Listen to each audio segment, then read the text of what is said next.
how to reinstall this fan blade on this vent hood on a old Sears Kenmore. Couldn't find anything online, so I thought I would add this in case anybody needed the info. Okay, after cleaning all this up, there's a tab on this blade that fits in one of the slots. You don't know which one it is.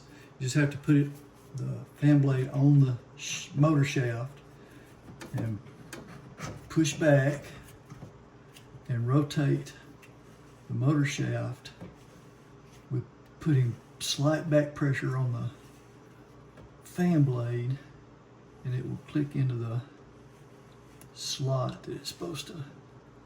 Is that it?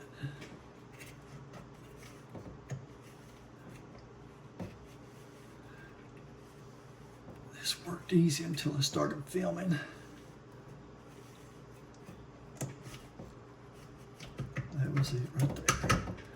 So I kind of felt it wanted to go back, and just press it back till that goes in.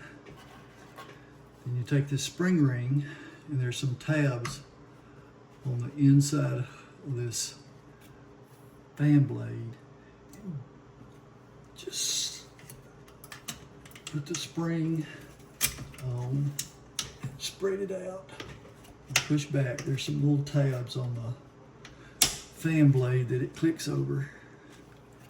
So just keep pressing until it clicks on all those little tabs. And we're on.